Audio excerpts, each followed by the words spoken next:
నాలుగో తరగతి విద్యార్థుల తల్లిదండ్రులు పల్చగా ఎక్కడున్నారు. ఈరోజు 9వ తరగతి విద్యార్థులేమో వాళ్ళకి సమీక్ష చేస్తున్నారు. సో కొంచెం సమయం ఉంది. ఈలోపు మీకు తెలుసు ప్రతి బాలనందానికి ఒక విశిష్ట అతిథిని మనం ఇన్వైట్ చేసుకుంటాం. 7 బాలనందాలకి 7 ముఖ్యంగా వాళ్ళు పిల్లలకు దగ్గరగా ఉండేవాళ్ళు, పిల్లల ప్రేమికులు, సమాజం గురించి ఆలోచించేవారు, మనకు దగ్గరగా ఉన్నవాళ్ళు. వారిని అతిథులుగా పిలుచుకుంటున్నాం, వారితో కొన్ని మాటలు మాట్లాడించుకుంటున్నాం. డెఫినెట్గా వారు పిల్లలకి సంబంధించిన, తల్లిదండ్రులకు సంబంధించిన విషయాలే మనకు మాట్లాడతారు. ఈరోజు నందపని నాగేశ్వరరావు గారు మనకు చాలా సన్నిహితులు. మా దురదృష్టం ఏంటంటే ఇప్పటివరకు వారిని అతిథిగా మేము పిలుచుకోలేదు. ఇది సందర్భం, ఈరోజు వారిని అతిథిగా ఆహ్వానించుకున్నాం. Sir please.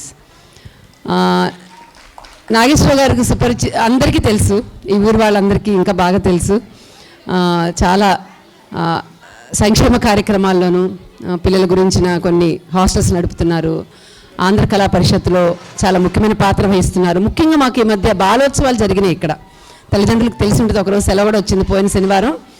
శని ఆదివారాల్లో బాలోత్సవాలు ఇక్కడ జరిగినాయి. అమరావతి బాలోత్సవాల పేరుతో దాదాపు రాష్ట్రమంతా పిల్లలను కదిలించి ఎక్కడెక్కడో ఉన్న గవర్నమెంట్ స్కూల్స్, ప్రైవేట్ స్కూల్స్, అసలుకి ఎటువంటి కళలు తెలియని వాళ్ళందరినీ ఆహ్వానించి ఆతిథ్యం ఇచ్చి అనేక మంది జడ్జిలను పిలిచి ఒక ఉత్సవంలాగా, అసలు మన స్కూల్లో 2000 మంది ఎలా పడతారు అనిపించింది. 2 రోజులు 2000 మంది పిల్లలు ఇక్కడ వచ్చి అక్కడ వాళ్ళందరికీ భోజనాలు, ఏర్పాట్లు, వాలంటీర్స్, జడ్జీలు ఎంతమంది అంటే ఇటువంటి వారు అధ్యక్షులుగా ఉండబట్టే ఈ కార్యక్రమాలు అంత బాగా జరుగుతున్నాయి. కొంతమంది ప్రజల కోసమే ఉంటారు, పిల్లల కోసం మరీను. సార్ని అడిగాను, సార్ అంటే అతిథులు ఎప్పుడు వెళ్ళిపోదాము, చాలా పనులు ఉంటాయి అనుకుంటారు. నేను వారిని రిక్వెస్ట్ చేశాను, సార్ కొంచెంసేపు ఉంటారా, యాక్చువల్గా బాగాలేదు, మన ఏదో ప్రోగ్రామ్కి అటెండ్ అయ్యి కొంచెం నలతగా ఉంది, అయినా మీరు ఉండగలుగుతారా సార్ అంటే, మీరు మాట్లాడేసి ఓకే అనొచ్చా అని నేను మనసులో అనుకొని మాట్లాడితే, లేదమ్మా పిల్లలు చేస్తున్నారు, మనం చేయలేం కదా, వాళ్ళు చూస్తే బాగుంటుందని. ఇంత మనసు ఎవరికి ఉంటుందండి? పిల్లలు చేస్తే చూస్తామనే వాళ్ళు రేపు యూట్యూబ్లో చూడొచ్చులే అనుకునే పేరెంట్సే రాలేదు. ఎందుకు లింక్ పంపిస్తామని కూడా మేము ముందు చెప్పలేదు. అందుకే అంటే ఒకరోజు వర్కింగ్ డేని ఆపుకొని రావడం చాలా కష్టమే, కాదను.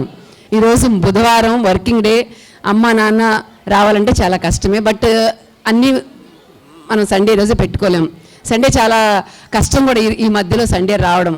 అందుకని ఇంత మంచి వర్కింగ్ డే రోజు వారు వచ్చి వారి టైంని ఇక్కడ స్పెండ్ చేసి పిల్లల కోసం మాట్లాడడము చాలా అపురూపం. మాకు అరవింద స్కూల్ చాలా చాలా కృతజ్ఞతలు తెలియజేస్తుంది వారికి. ఈ సందర్భంగా ఇక్కడ ఉన్న 9వ తరగతి పిల్లలతోనూ అలానే తల్లిదండ్రులతోనూ ఉద్దేశించి మాట్లాడవలసిందిగా నేను నాగేశ్వర గారిని కోరుచున్నాను. సార్, ఈరోజు చాలా సంతోషం. మా సోదరి ఇంద్రాణి, అట్లానే నాకు వీరి నాన్నగారు, వీళ్ళ అన్నయ్య బాగా ఫ్రెండ్షిప్గా ఉండేవాళ్ళం. ఎప్పుడు మామూలు రాజా గారు ఎప్పుడు చూసినా కల్చరల్ ప్రోగ్రామ్స్కి చాలా ప్రాముఖ్యత ఇచ్చేవాళ్ళు.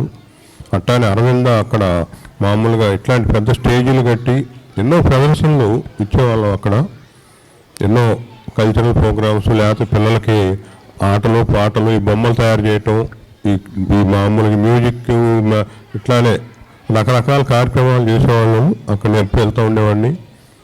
ఈరోజు ఇక్కడ నన్ను ఏదో 4 మాటలు మాట్లాడమని పిలిచినందుకు సంతోషం.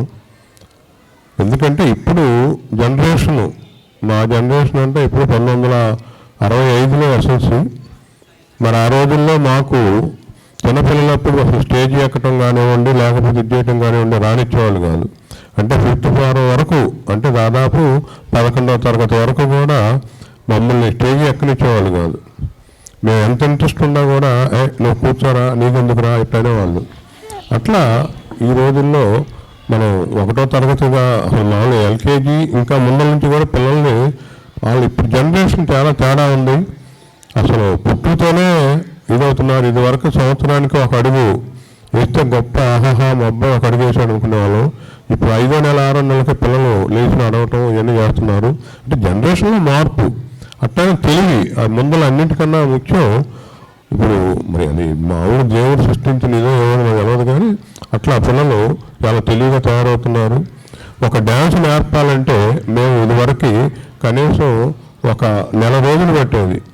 అట్లాంటిది ఇప్పుడు 3వ రోజు 4వ రోజుకి తయారవుతున్నారు. ఎందుకంటే మేము బాలానందం విజయవాడలో 8 సంవత్సరాల నుంచి నేను రెగ్యులర్ వెళ్తుంటాను. మీకు తెలుసు, మనం ఇక్కడ 28-29 కూడా ఇక్కడ పెట్టాం. అట్లానే అంతకుముందు డాన్ బోస్కో స్కూలు అక్కడ కాలేజీలో. ఎందుకంటే ఆ పిల్లల్లో ఉన్న సృజనాత్మక శక్తి పైకి తీసుకురావాలి. ఎప్పుడు కూడా మీరు పిల్లల్ని తిట్టొద్దు. అంటే తల్లిదండ్రులు ఎక్కువ మంది ఉన్నారు కూడా చెప్తున్నాను. పిల్లలు ఏదైనా చేస్తానన్నప్పుడు, ఇట్లాంటి కల్చరల్ ఈవెంట్స్ చేస్తున్నప్పుడు వాళ్ళు ప్రోత్సహించండి. ఎందుకంటే వాళ్ళు టీవీలు లేకపోతే సెల్ ఫోన్లు ఇట్లా పాడైపోతున్నారు. అవి లేకుండా ఇట్లా చేస్తే వాళ్ళల్లో ఒక సృజనాత్మక శక్తి వస్తుంది.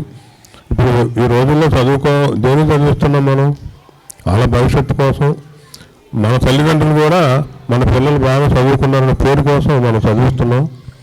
అందుట్లో ముఖ్యంగా ఈ రోజుల్లో అంటే నేను చెప్పేది మంచి అనుకుంటున్నాను. నేను ఈ ఆడపిల్లలు మగపిల్లలు కంబైన్డ్ స్కూల్స్లో సగం మంది మగపిల్లలు 10th చదువులు సగం మంది ఆగిపోతున్నాయి.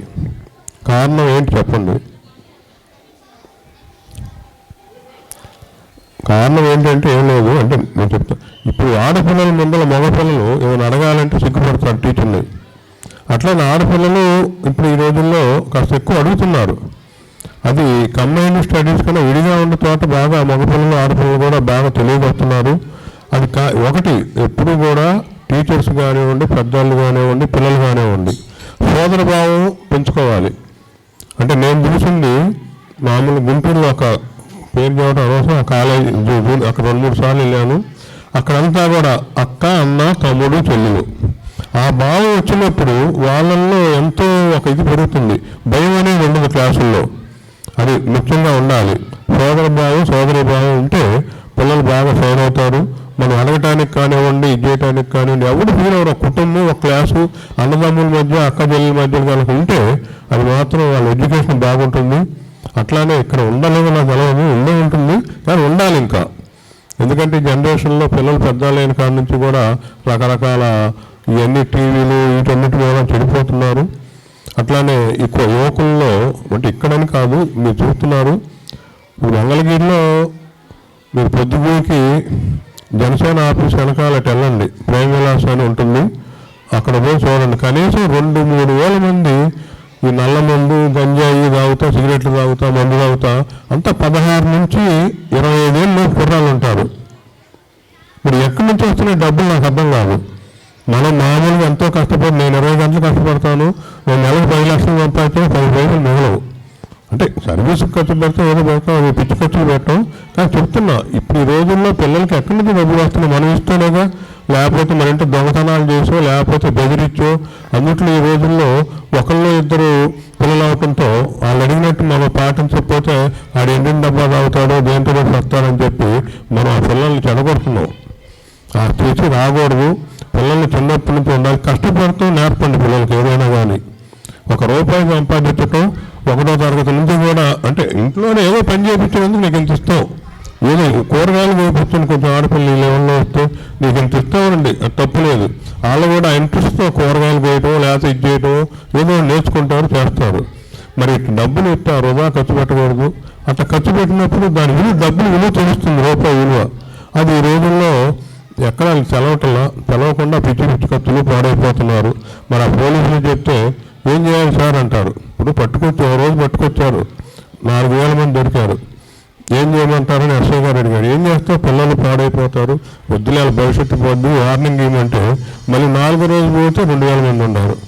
అట్లా చెడిపోతున్నారు. ఈ గంజాయిలు ఈ కాలేజీల్లో మీకు తెలుసు, ఈ నల్లమందు ఏ రకరకాల డ్రగ్స్ వస్తున్నాయి. ఈ ట్యాబ్లెట్స్ వీటిలో కూడా వచ్చి పిల్లలు పాడైపోతున్నారు. అది భవిష్యత్తు పాడైపోతుంది. అట్లా నేర్పే వాళ్ళు ఉంటున్నారు ఈ రోజుల్లో. అట్లా కాకుండా మీ పిల్లలు కనిపెట్టి ఉండండి. ఒక పక్కన వాళ్ళు స్కూల్కి వెళ్ళంగానే ఏం చదువుకుంటున్నారు అనుకోవద్దు. ఏం చదువుతున్నారు, ఏం చేస్తున్నారు, మనకు చదువు రాదు. మన మంగళగిరిలో ఎక్కువ మంది తల్లిదండ్రులు చదువుకున్న వాళ్ళు ఉండరు. చదువుకున్న వాళ్ళు మామూలుగా కనిపెట్టండి, ఒక కన్నేయండి. ఎందుకంటే వాళ్ళ భవిష్యత్తు ఒక టీనేజ్ వచ్చేటప్పటికి ఇంకా ఎక్కువ జాగ్రత్త పడాల్సి వస్తుంది. అంటే నేను అన్నాను కదా, ఏమనుకోమాకండి. మీరు ఎకో పార్క్ అనేది ఎక్కడ మీ ఎయిమ్స్ దగ్గరలో ఇప్పుడు వెళ్ళి చూద్దాం రండి. కనీసం 200 మంది జంటలు ఉంటారు. బ్యాగులు తగిలించుకొని స్కూళ్ళు కాలేజీ వాళ్ళేనండి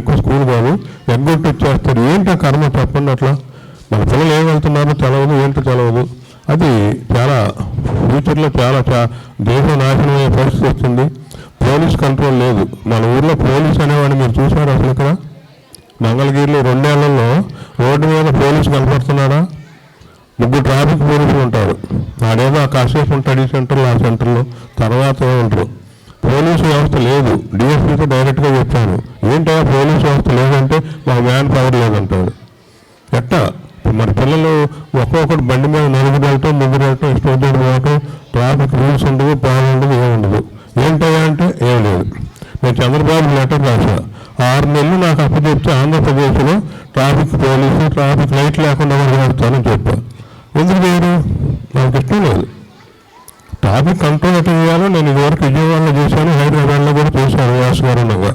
అది చాలా తేలిక. ఎడ్యుకేట్ చేయటమే పిల్లలు ఈ రోజుల్లో ఎవరికైనా కానీ. అది లేదు. సింపుల్ ఏదో మోటార్ సైకిళ్ళు కానీ ఆటోలు కానీ రోడ్డుకి రైట్ సైడ్ రాకుండా చేయటమే. అట్టానే రోడ్డు దాటేవాళ్ళు జేబ్రా లైన్స్లో దాటడం, ఇట్లాంటి ఎడ్యుకేట్ చేస్తే బ్రహ్మాండంగా ఉంటుంది. ఎవరు పట్టించుకోరు. ఏదైనా కానివ్వండి, మన వ్యవస్థ ఉన్న కొందికి దేశంలో బాగవుతుందో చెప్పలేము, పాడైపోతుందో కూడా చెప్పలేము. ఎంత బాగవుతుందంటే బాగయ్యేది ఏమన్నా 10%, నాశనం అయ్యేది 90% కనపడుతుంది ఇప్పుడు. అట్లా కాకుండా మరి మీ పిల్లలు అందరితో మంచి స్కూలు, మరి స్కూల్ అంటే ఈ చుట్టుపక్కల ప్రాంతాల్లో ఎంతో గొప్ప పేరుంది. వీళ్ళు ఎందుకంటే ఒక డెలిగేటెడ్గా చేస్తారు. డబ్బుల కోసం వీళ్ళు ఇప్పుడు నాకు తెలిసి రాజా కానీ వీళ్ళు కానీ ఎప్పుడు డబ్బుల కోసం ఎప్పుడు కూడా పాటుపడాల. మనము మన ప్రాంతంలో పిల్లల్ని బాగు చేయాలని, ఎట్టి పరిస్థితుల్లో ఈ ప్రాంతం డెవలప్ చేయడానికి పిల్లలు మనం తోడ్పడాలని, ఇక్కడ 60 స్కూల్లో చదివామంటే గొప్పగా చెప్పుకోవాలనే ఉద్దేశంతో చేసుకుంటూ వచ్చారు. ఎందుకంటే నాకు ఇవాళ కాదు, 69లోనే ఇక్కడ మంగళగిరి వచ్చాను నేను. అంటే గ్యాస్ కంపెనీ పెట్టాం, తర్వాత ఏదో సోషల్ సర్వీస్ చేస్తున్నాం. అట్లా ఎడ్యుకేషన్ కూడా ఇప్పుడు నేను మీరు ఉండారమ్మా, మీ పిల్లలు చెప్తున్నాను నేను, చెప్పొచ్చా? ఎందుకంటే ఎడ్యుకేషన్ మీరు స్కూల్లో క్లాసులో టీచర్లు చెప్పింది మీ బుర్రకి అంతా ఎక్కదు. మామూలుగా వాళ్ళకి అందరికీ ఎంతసేపటికి ఏంటంటే ఏదో చెప్పారు మన పుస్తకాలు బట్టి పడతాం అనుకుంటారు. అట్లా కాకుండా ఆడపిల్లలు మగపిల్లలు ఒక అరగంట క్లాస్లో ఒక అరగంట సేపు మన ఆడుకునే పీరియడ్ లాగా రివ్యూ పీరియడ్ ఇవ్వండి అంటే నా సలహా. అంటే ఇవాళ జరిగిన పాఠం గురించి రివ్యూ అంటే రివ్యూ అంటే ఇప్పుడు మేము పెనంలూరులో ఒక 150 మంది ఆడపిల్లలు చదివిస్తున్నాం 6 నుంచి 10 లోపు. వాళ్ళు స్టేట్ ఫస్ట్ వస్తున్నారు, ఆటల్లో వస్తున్నారు, వీటిలో అన్నింటిలో ఎట్ట వస్తున్నారు అంటే మేము చేసేది ఏంటంటే వాళ్ళకి 4:30కి వస్తారు, వచ్చినాక ఒక అరగంట సేపు టిఫిన్లో పెడతాం, 1 గంట ఆడుకోమంటాం, వచ్చినాక స్నానాలు చేసినాక ఏ రోజు పేపర్ ఆ రోజు క్వశ్చన్ పేపర్ ఇస్తాం. అంటే క్లాసులు ఏ పాఠం చెప్పారు, ఇంగ్లీషు సైన్స్ ఏదైనా కానీ అది క్వశ్చన్ పేపర్ ఇస్తాం. ఇచ్చినాక ఆ పేపర్ ఒక అరగంట గ్రేస్ పీరియడ్ ఇస్తాం. ఈ అరగంటలో పిల్లలు 6వ తరగతి వాళ్ళు 7వ తరగతి 7, 8, 9 అట్లా అడుగుతారు, అక్క మాకు రాలేదు ఈ పాఠం ఏంటి చెప్పమంటే వాళ్ళు చెప్తారు. చెప్పిన వాళ్ళకి జ్ఞానం పెరుగుతుంది, వీళ్ళకి పెరుగుతుంది. దానివలన వాళ్ళు 450 స్కూలు మేము పెట్టినప్పుడు 2015లో 450 మంది వస్తుంటే 1650 మంది పెనమలూరు జెడ్పీ స్కూలు. కారణం ఏంటంటే ఎడ్యుకేషన్ బాగుంది చెప్తారని, ఆ చెప్పేది ఈ పిల్లల మూలనే. అట్లా పిల్లల్ని మనం డెవలప్ చేయాలి. అందుకే ఇప్పుడు పిల్లల్లో మామూలుగా చెప్పాలంటే అసలు ఇంత స్పీడ్గా అందుకోవటం కూడా చాలా గొప్ప. ఇప్పుడు ఈ పిల్లలు మనం చూసాం ప్రదర్శనలు, అది మామూలుగా వాళ్ళు చేయగలుగుతారా? మరి 3వ తరగతి పిల్లలు 4వ తరగతి పిల్లలు ఎట్లా చేస్తున్నారంటే అది చెప్పేవారు గొప్పతనం కావచ్చు, వాళ్ళల్లో చెప్పేవాళ్ళు గొప్పతనం కాదు, ఆ పిల్లల్లో నేర్చుకునే పట్టుదల. ఆ పట్టుదల మూలాన వాళ్ళకు కూడా ఒక ధైర్యం వస్తుంది. మరి ఆ పాటలు పాడారు, ఇది చేశారు, మరి డ్యాన్స్ ఎన్ని రకాలు చేసినా కూడా ఇప్పుడు పిల్లల్లో చాలా సృజనాత్మక శక్తి పెరుగుతుంది. కాబట్టి మీరు పిల్లల్ని ప్రోత్సహించండి, చదివించండి. ఏమైనా ఉంటే మీరు మీ పిల్లల ఎక్కువ టీవీ చూస్తున్నారు, ఎక్కువ చూస్తుంటే వచ్చి టీచర్కి చెప్పండి, వాళ్ళు కూడా ఎడ్యుకేట్ చేస్తారు. ఎందుకంటే ఇక్కడ దాదాపు 10th వరకే మీరు వాళ్ళు ఇది చేస్తారు కాబట్టి. ఇంటర్మీడియట్ ఉందా? ఇంటర్ వరకు ఉంది. ఇంటర్ వరకు ఏంటంటే వాళ్ళ భవిష్యత్తు ఒక ఫైనల్కి వచ్చే స్టేజ్ దాదాపు. మరి వీళ్ళు తర్వాత ఇక్కడ పాస్ అయితే ఇంకా వేరే డిగ్రీలు ఇచ్చేయచ్చు. మరి ఇప్పటికే ఎక్కువ చెప్పాను. ఏదైనా కానివ్వండి, మనం ఇట్లాంటి స్కూల్లో చదివటం మన అదృష్టంగా భావించాలి. మీరు పిల్లల్ని మాత్రం ఒక కన్నేసి ఉంచండి.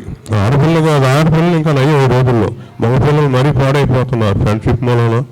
అంతా బాగుండాలని, మంచి పేరు స్కూల్కి కూడా తేవాలని, అట్లానే విద్యార్థులను కూడా కష్టపడి చదివి పైకి రావాలి. మీరు ఫస్ట్ ఏమన్నా ఇక్కడ అందరూ 70% వచ్చి మంచి మార్కులు వస్తే పేపర్లో టీవీల్లో వచ్చిందంటే ఎంత గొప్ప ఆలోచించండి. మీరు స్కూల్కి మీరు కష్టపడండి. చివరి ఒక నెల రోజులు బాగా కష్టపడితే ఆ ర్యాంకులు అయ్యే వస్తాయి.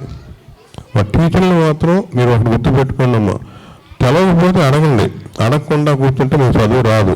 ఎప్పుడైనా టీచర్ అది టీచర్ అన్నా చెప్పకుండా ఉండరు. లేకపోతే ఎక్స్ట్రా ఒక అరగంట చెప్పమానండి చెప్తారు. అది మీ బుర్రలో ఎక్కిపోవాలి. ఒకసారి చెప్పిన పాఠం తర్వాత మీ ఎగ్జామ్స్ ఫైనల్ ఎగ్జామ్స్ రాసేదాకా కూడా బుర్రలో ఉండాలి.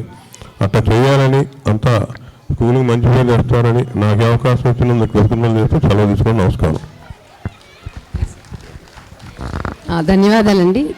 చాలా ముందు దృష్టితో మాట్లాడారు నాగేశ్వరరావు గారు. ఈ మధ్య డ్రగ్ అడిక్షన్ మీద చాలా సెషన్స్ జరుగుతున్నాయి. పోలీసులు కానివ్వండి, ప్రభుత్వం కానివ్వండి, డ్రగ్స్ ఏ క్లాస్ నుంచి అంటే 7వ తరగతి నుంచి అవేర్నెస్ ప్రోగ్రామ్స్ ఇస్తున్నారు. కొంతమంది హాస్పిటల్స్ డాక్టర్స్ వచ్చేస్తున్నారు, పోలీస్ ఆఫీసర్స్ వచ్చేస్తున్నారు, ప్రభుత్వ అధికారులు వచ్చేస్తున్నారు. ఎందుకని అంటే మా సార్ చెప్పిన తర్వాత నంబర్ చాలా భయంకరంగా ఉంది. 4000 మంది ఓన్లీ మంగళగిరిలోనే కనపడుతున్నారు. చాలా పెద్ద నంబర్ అండి. మన పిల్లలు వాళ్ళ మధ్య తిరుగుతున్నారంటే చాలా భయంగా ఉంది.